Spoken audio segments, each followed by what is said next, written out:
The 90s was filled with some top-notch comedies, such as Groundhog Day, Sister Act, and Hot Shots, which miraculously made a number 8 on IMDb list of the best comedies of the 1990s.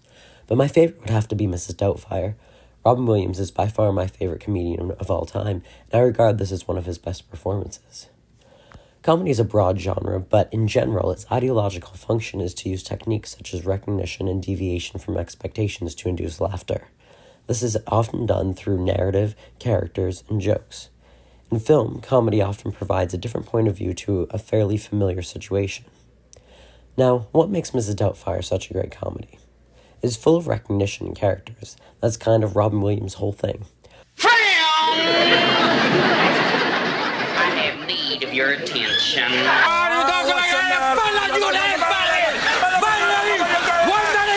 One of the most important aspects in form in defining comedy is narrative. In this movie, we find our characters in a peculiar situation. Daniel Hillard loses custody of his children after his divorce and decides that the only way to spend time with them is to dress up as an old lady and work as a housekeeper for his ex-wife. Could you make me a woman? This in itself is a funny premise.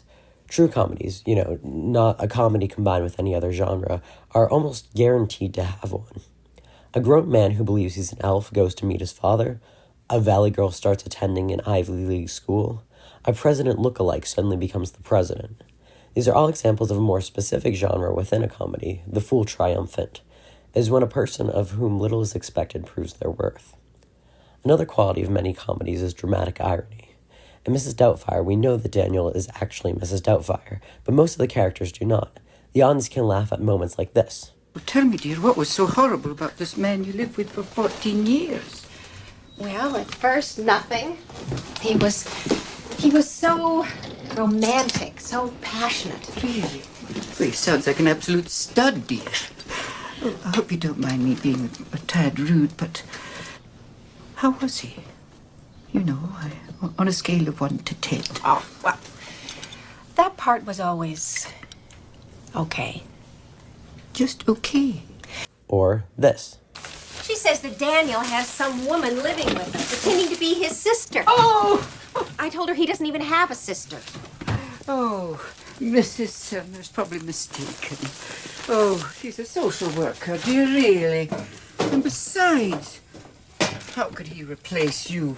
And so quickly, really. He's supposed to be older and very unattractive. Really? Mrs. Doubtfire. Yes? Did you and Mr. Doubtfire ever... While some movies subvert this expectation, a formal quality that is almost exclusive to comedies is upbeat music. The soundtrack of a comedy should be instantly recognizable as a comedy.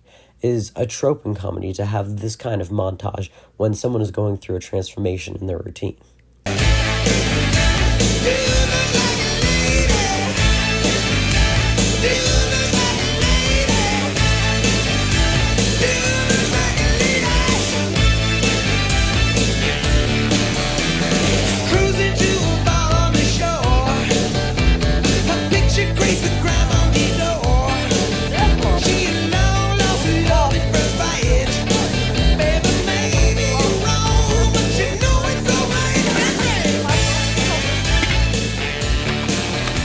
A lot of the humor in this film comes from recognition.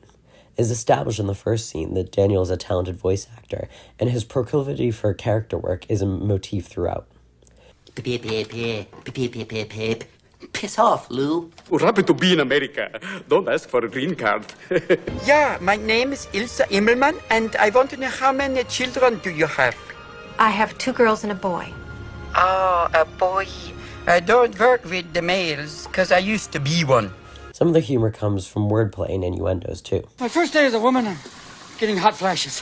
While all of these aspects of form entertain the audience, the content is what supports the comedy's ideological function to take something familiar and make it new.